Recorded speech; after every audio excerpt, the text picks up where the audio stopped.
On this edition of Shelby This Week, new projects coming to the township.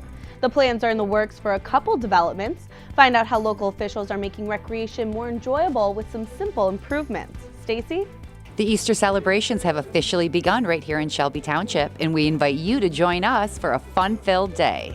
And shaping the futures of middle schoolers, we'll tell you how people in our community are inspiring sixth graders to follow their dreams just by having a meal with them. And with April showers comes a whole lot of flooding. Find out how you can protect your home from damage. These stories and plenty more right now.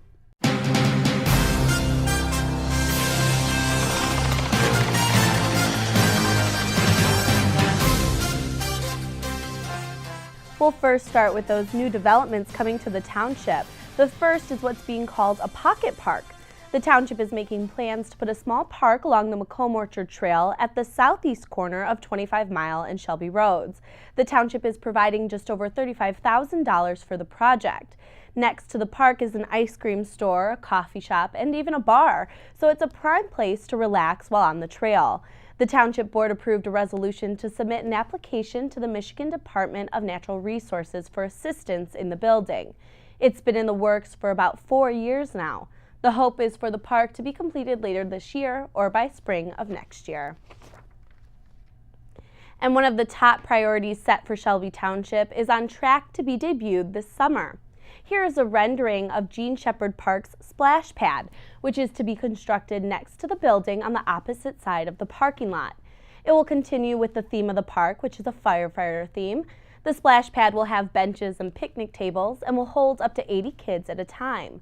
The township is also hoping to add a concession stand that will have things like pop and chips for sale. Right now, the project is in its early stages of development. The plan will be finished by the end of the month, and the splash pad will be completed by the middle of summer. And if you're looking to get outside and be more interactive with the environment, Stony Creek Metropark has a new addition that will have you swinging from the trees. A new obstacle course has been built throughout the forest canopy. Anyone from the ages of 10 and up can swing through the 2 to 3 hour expedition. There's a zip line, a Tarzan swing 30 feet up in the air, rope ladders, and obstacles 40 feet up high as well. Kids 10 to 15 years old pay $38, while adults 16 and older pay $58. The course was built by the national company Go Ape Treetop Adventure, which paid for the entire thing and will maintain it as well. We'll bring you more from the ribbon cutting in the coming weeks. You'll be seeing a lot less of Anthony Morocco's name around the county. Public Works Commissioner Candace Miller, who beat out the incumbent in the last election, has instructed maintenance workers to remove any signs bearing his name as they come across them on the job. Miller estimates $100,000 of taxpayer money was spent over the years to make these signs. She says it's not necessary to plaster the county with signage. She adds there's only one sign with her name on it, which is at the entrance to her Clinton Township office. So far, 100 Morocco signs have been taken down from retention ponds, drains, and other facilities. We've seen quite a bit of rain in the last month or so, and Metro Detroit residents are no strangers to running down to their basements after a big rainfall to check for flood damage. Our Lindsay Cameron talks with local officials who are here to help you with some simple flood risk tips. With less snowfall than average this past winter, we shouldn't have to worry about snow-related flooding. But with heavy rainfall in the forecast, flooded areas like the one behind me can find their way into your home or basement. April showers bring May flowers, but they can also bring thousands of dollars in water damage to homeowners. And being that we can't exactly stop it from raining, there are things you can do to protect your home. What we find the major cause around the house is when downspout conductors aren't connected properly and aren't getting the water away from the house. That allows the water to run down the basement walls and then into the basements. The solution? Make sure you have a positive drain grading away from the home and that downspouts are connected. Experts say that you want to have about 6 feet of fall within the first 10 feet away from your home. Another major source of damage is sump pump failure. This is oftentimes caused by debris getting clogged within. To prevent this from happening, you should check your sump pump quarterly. And in the case that water does find its way into your home, there are things you can do to protect your belongings from water damage. Keep your stuff safe, keep it up off the floor is the primary thing. Keep it in the containers. The other thing I would recommend is do an inventory of what you have in the basement. So if you do have flooding, you could turn it into your insurance company. It's also important to keep documents such as passports or social security cards in areas that are unlikely to be affected by possible floodwaters. I'm Lindsay Cameron for Shelby This Week. All right, thanks, Lindsay. And when the weather is nice and sunny, a lot of us are out doing yard work. When it comes to the tree branches and yard waste, Shelby Township has a curbside announcement for residents. Curbside yard waste pickup for GFL environmental customers in Shelby has begun. Waste must be in a 96-gallon cart, 35-gallon plastic or metal container, or in biodegradable bags. They can't weigh more than 50 pounds and should be marked clearly yard waste. All containers must be at your curb by 7 a.m. on your designated collection day. For more information, you can visit Green for Life Environmental online. At 11 or 12 years old, you wouldn't expect kids to be taking steps towards deciding what their future careers will be. But that's just what these sixth graders are doing. More than 2,000 students from across the Utica Community School District attend the annual Career Focus Luncheon every year. This is video from last year's luncheon. That's where they sit down with professionals in the fields they might want to go into. They get to, first of all, dress up and prepare for a business lunch. Here's how you sit when you go to lunch with business people or talk about things. And so it's really put into their minds that this is something that maybe they don't do all the time. A lot of these kids are not used to maybe going out to restaurants or having this experience. And then the other part of it, obviously, is learning from somebody what they do and what did it take to happen. Because students sometimes don't know how much college the person may have gone to, or if they didn't go to college, how they got their business started. So it's really a learning experience for both sides. The professionals include people from law firms, the medical field, broadcasting industry, and many others. And it's mutually beneficial. The mentors get to learn from the students who spend weeks preparing. I've learned a lot from these young people. It's a great thing. The kids never cease to amaze me with the preparation they put into what they're going to do and how they've already got questions all built up. Our resource center teachers work with them during the year. This is part of the sixth grade curriculum. This year, the luncheon is during the first week of May at the Palazzo Grande, and the UCS Foundation is in need of businesses to sponsor tables for the event. Every dollar of sponsorships go into the luncheon. To be part of the event and to help sponsor a table, visit ucsfoundation.org. Have you been wanting to adopt a pet? April 29th is a pretty good day to finally do it. The Bissell Pet Foundation is hosting its annual Empty the Shelters Day in 66 animal shelters across the state. That means the foundation will cover your adoption fees, which can average $60 for a cat and $150 for a dog. All you have to pay is the licensing fee, which is no more than $12. The goal of the day is to find 2,000 pets a new home in the state. The last time this was done was in October, and the foundation says 96% of adopters reported their pets remained in their new homes 3 months later. Bissell will also provide new owners with an adoption starter kit that includes cleaning products, toys, treats, and pet care items. Macomb County Animal Control is participating in the event as well on April 29th. Even with the rain and the surprise snow showers we've seen, spring has definitely sprung, which means Easter is here as well. Shelby TV's Stacy Sansatero went to the Easter Bunny Lunch and the Egg Scramble to see how families are celebrating the holiday. Spring hopped into Shelby Township with a vengeance to welcome Shelby Township's 2017 Easter celebration. Happy Easter! The day began at the community center with the Easter Bunny Lunch. I always say I have to wait in the line at the mall to see Santa or the Easter Bunny. It's a quaint event here and it's family oriented, so I think that's why people like to come. We have a great crowd, sellout crowd as always, and we want to thank our wonderful sponsors, Henry Ford and Genesis Credit Union. And as lunch was served to the hungry guests, Jason the Magician wowed the crowd with some fun magic. And then, the moment we were all waiting for, the arrival of the Easter Bunny. And who are you going to meet? The Easter Bunny. This family event has become a tradition for many years. There's so many fun characters and it's so much fun. The celebration continued at Riverbend's Park for a bigger and better exciting afternoon of goodie-filled eggs. We're here at the Easter Egg Scramble, a yearly event. This is the kickoff to spring, and as you can tell, what a beautiful day. I mean, we couldn't order the weather any better.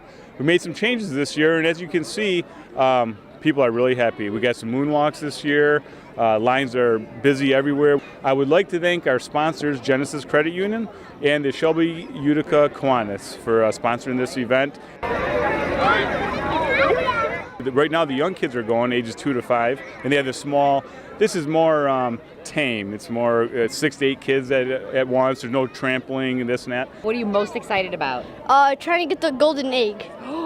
What about you? What are you most excited about? Getting the golden egg. What do you think is going to be in the golden egg? There's really nothing you get a prize with. You turn it in and then you exchange it for a prize. So it's all about the prize and the golden egg today, right? Yeah. The older kids go at 2 o'clock, and at that time, it's 1, 2, 3, go, and we have about 10,000 eggs, and they're gone in about 30 seconds. So it's a sight to see. Now, what is the very best thing about Easter? Easter eggs. Oh, good answer. What about you? What do you enjoy most about Easter? Spending my time with my family. What about you? Same thing, spending my time with my family. Family and kids and grandkids and candy. We've lived in Shelby about 12 years and we haven't tried this yet. And our grandchildren are a good age, so we figured we'd bring them out. Another fantastic, fun-filled family day hosted by the Shelby Township Parks, Recreation, and Maintenance Department. For Shelby This Week, I'm Stacy Sansatera. Happy Easter! Next on Shelby This Week, an expansion to a local university. Why the president says Oakland University was in desperate need to expand on a key building on campus, and just what's to come for students. And if you're heading to downtown Detroit to catch a baseball game, we'll tell you how the Tigers' new partnership will make it easier for you to do so. Stay tuned. They said a bottle was just a bottle.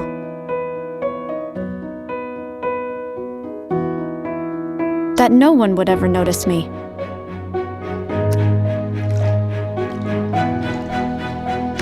But I knew I could be more. That one day, I would make people smile.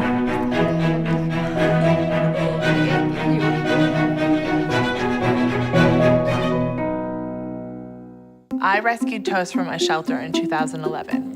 When I walked into the shelter, I knew she was special.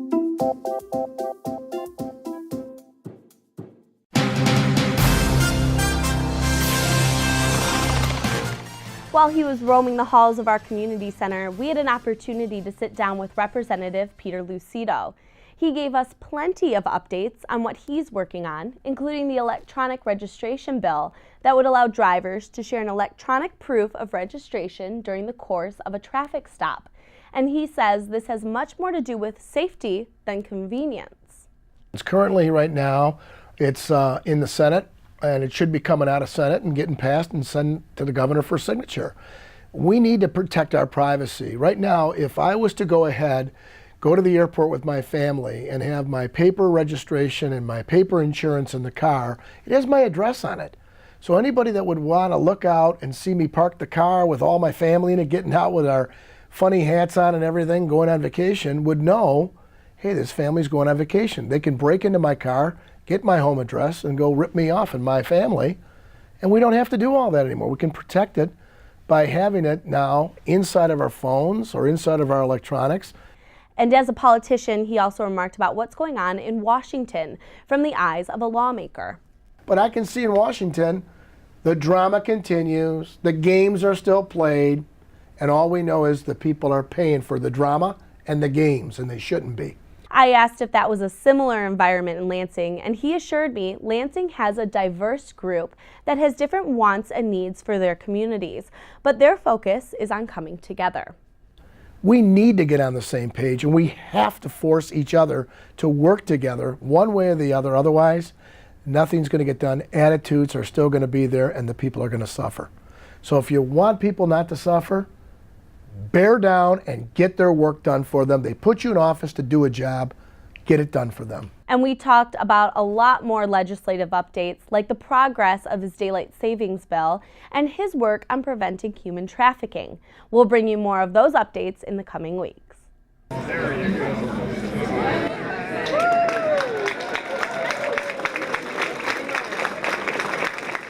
The shovels were dug into the dirt, and that means the ground has officially been broken on the new expansion of the Oakland University Student Center.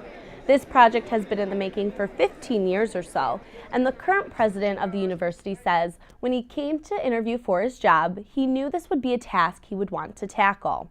I was struck by the fact, walking through the Oakland Center, that frankly we had students sitting in the hallway, we had them sitting near electrical outlets, we didn't have enough seats for them in the food court. It was very clear before I even signed a contract here that this was something that we needed to build out. The new center will have quiet areas, more seats for the food court, greater technology services, and rooms to meet in. And it's going to be built attached to the current student center. What we will have is, we have 140,000 square feet in this center right now. We'll be adding 60,000 square feet, and we will be building it out so that we can have a two-story atrium that will look out toward the Elliott Tower. And the Elliott Tower, of course, the groundbreaking on that was in September of 2014. And that has become kind of a spiritual icon for the entire university. Former student body president Samantha Wolf came back to visit the university for the groundbreaking because she says the student center is an important place on campus as a place for students to gather. This meant so much to me. I owe everything that I've done since Oakland due to the Oakland Center and the staff and students here. And it's something that's been extremely important in my life and not an event I'd want to miss. She and the Student Congress have been working on surveying classmates on the project for years. Oakland University says they will open the center up for opportunities to the community as well. They plan to open the building in the fall of 2018. Mark your calendars and put on your running shoes. The Run the Creek 5K Walk and Run is coming up in Shelby Township, and there's that special twist that everyone was talking about last year. The second annual Glow Run will be on April 21st. 100% of the proceeds for the 5K Walk and Run go to various Macomb County charities.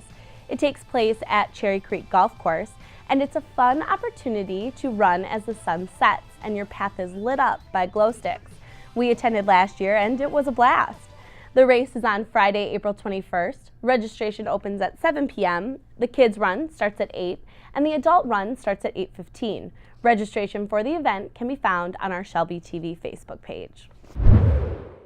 Groups and organizations all over the country are recognizing April as Sexual Assault Awareness Month. In studio here, we had someone from the organization Turning Point come in to talk about the month, and she says as they continue to educate Macomb County, government funding needs to continue in order for them to keep making a difference in the community.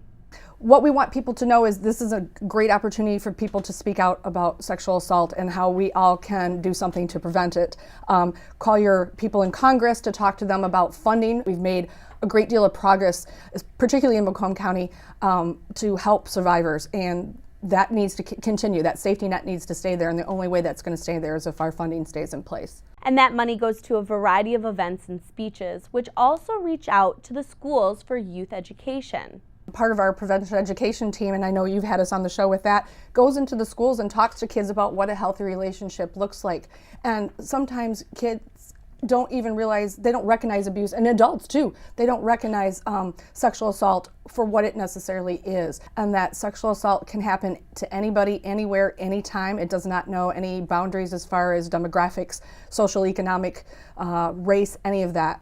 You can watch the entire interview with our Arthur Schenk on the recent edition of Shelby Spotlight on ShelbyTV. And a woman who was made famous in the courtroom for being a victim of domestic violence has just passed away. Francine Hughes Wilson was laid to rest in Alabama a few weeks ago from complications of pneumonia. 40 years ago in Dansville, Michigan, near Lansing, her domestic violence was splashed all over the front pages of newspapers when she turned herself in for killing her abusive husband. She detailed his physical and mental abuse in court. She was found not guilty by temporary insanity. The story, the case, the book, and the movie that followed all became known as The Burning Bed. The movie was made famous when Farrah Fawcett played Francine in 1984. Francine lived in Shelby Township for a brief time. She died at the age of 69. Now for law enforcement, April is recognized as Distracted Driving Awareness Month. You may have noticed this sign at the municipal building. It expresses the sentiment that one text or phone call could wreck it all. Police are stepping up enforcement to remind you to put down your phone when you're behind the wheel. Michigan State Police say there were more than 7,500 crashes in 2015 involving distracted driving. 28 deaths occurred and more than 3,400 injuries. So whether it's a text or a phone call, it can wait until after you're done driving. There's plenty of reasons why driving to Comerica Park can be a hassle, for those who want to drink at a Tigers game or for those who just don't know how to maneuver parking. The Detroit Tigers are making things a little more convenient for you. The organization is teaming up with the ride-sharing service Uber to offer a pickup and drop-off zone for baseball fans near the park. The zone will be on the northbound side of the I-75 service drive between John R. and Brush Street. New Uber users can download the app and use the code TIGERSDetroit to get a free ride worth up to $15. But quick, this offer expires on April 30th. Still ahead on Shelby this week, food for your fines. Find out how you can make those pesky library fines vanish with just some simple donations. Wait, whoa, what are you doing? And living happily ever after. How one of our own got down on one knee here in Shelby Township. See his proposal and the lie he told to get her there next.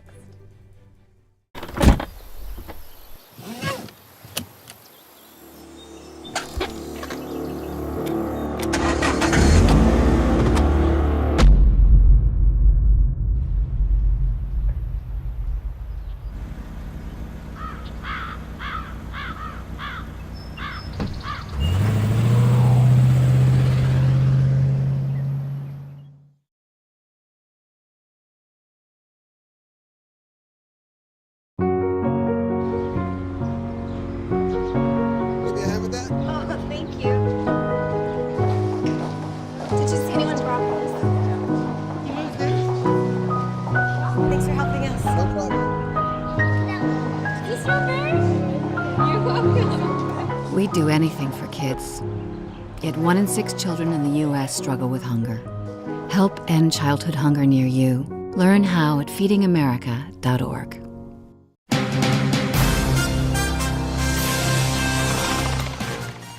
Taxpayers with long overdue federal payments will soon have to answer to private debt collectors. The IRS says it's begun sending out letters this month to affected taxpayers. Only those with long-standing tax debts going back several years will be contacted.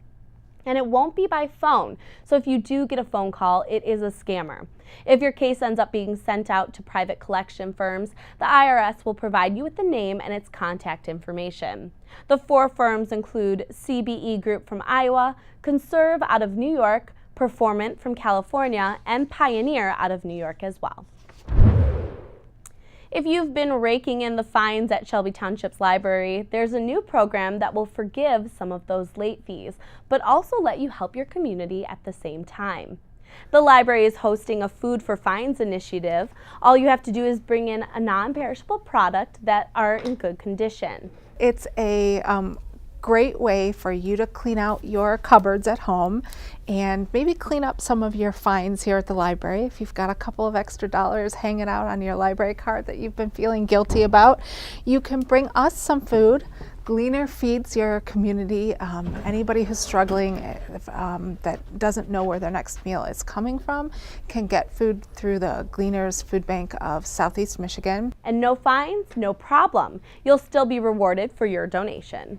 We'll let you have some coupons for free DVD or Blu-ray rentals with a cap of $5 a person. It's a wonderful opportunity for the library to be a good community partner and for our community to come together for each other. The staff at the library work hard to be a strong part of our community. The library is sort of the beating heart of the community, and we want to be the place, the first place you think of when you say, oh, I need some information about something going on in Shelby Township. The food drive is going on throughout the month of April. And we want to extend a big congratulations to one of our own here at Shelby TV who popped the question here in the township. Dan Myers, who's one of our photographers, and you've also seen him in front of the camera for various reports, proposed to his girlfriend Julie after 5 years together. Will you marry me? Yeah. And you might recognize the backdrop as well. Dan proposed at Heritage Gardens here in Shelby. And how he got Julie there in front of the camera? He told her he needed help shooting a story that one of his coworkers dropped the ball on.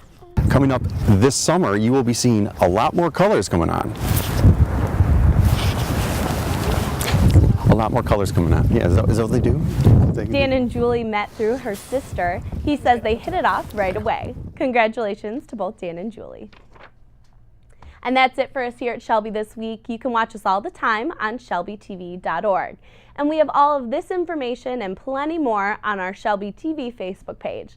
We'll leave you now with more from the Easter events in the township. Thanks for watching and enjoy.